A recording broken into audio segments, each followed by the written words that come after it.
Assalamualaikum warahmatullahi wabarakatuh. Halo guys, saya Dairma Fauzia dari kelas 11M ingin bersejarah mengenai akuntansi. Nah, sejarah akuntansi di dunia dimulai pada saat Luca Pacioli menulis sebuah buku yaitu yang berjudul Summa de Arithmetic Geometry Proportionality. Nah, buku tersebut mengungkapkan sebuah sistem yang berpasangan biasanya disebut dengan debit dan kredit. Hal tersebut bertujuan untuk memberikan informasi yang tepat bagi para pedagang mengenai aset dan kewajibannya. Akhirnya, Luca Pacioli ini mengungkapkan buku tersebut untuk setiap ada transaksi keuangan itu perlu dicatat di sisi kredit dan debitnya. Nah, akuntansi bisa berkembang itu pada saat Luca Pacioli berada di Venesia, pusat perdagangan Eropa, di mana disitulah sebuah akuntansi terus berkembang pesat di seluruh daratan Eropa.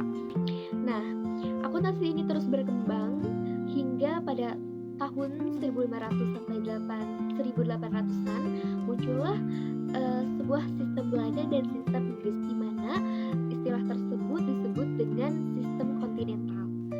Kemudian di tahun 1800 sampai 1900-an muncullah sebuah sistem baru lagi, yaitu dari Amerika, dengan istilahnya disebut dengan Anglo-Saxon.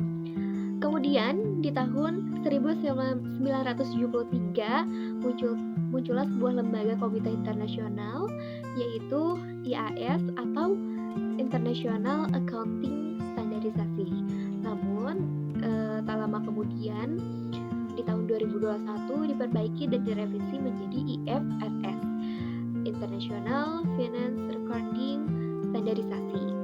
Nah, IFRS ini dibentuk agar pencatatan laporan-laporan akuntansi terstandarisasi secara internasional supaya bisa mempertimbangkan dengan atau antar negara-negara perusahaan-perusahaan terstandarisasi secara global.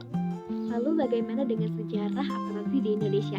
Nah, pada tahun 1642 ini terjadi penjajahan Belanda terhadap Indonesia. Nah, di situ terjadi FOC kan. FOC ini sudah menerapkan sistem pembukuan akuntansi. Makanya yang digunakan sistem Belanda itu sistem kontinental. Nah, pada tahun 1957 setelah Indonesia merdeka, muncullah sebuah lembaga IAI, Ikatan Akuntan Indonesia. Hal ini dibangun bertujuan untuk mewadahi para akuntan di Indonesia. Nah, pada tahun 1960 muncullah investasi-investasi dari Amerika ke Indonesia dengan menggunakan sistem Anglo-Saxon karena lebih efisien dan praktis. Di tahun 1974 ditetapkan rumusan prinsip-prinsip akuntansi Indonesia atau PAI muncul karena merespon daripada lembaga IAI.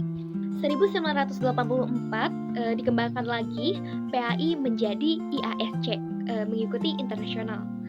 1 Oktober 1994 ditetapkanlah dengan SAK, Standarisasi Akuntansi Keuangan. Lalu tanggal 1 September 2007 SAK mengacu pada IFRS. Itulah sejarah singkat mengenai sejarah akuntansi di dunia dan di Indonesia. Wassalamualaikum warahmatullahi wabarakatuh.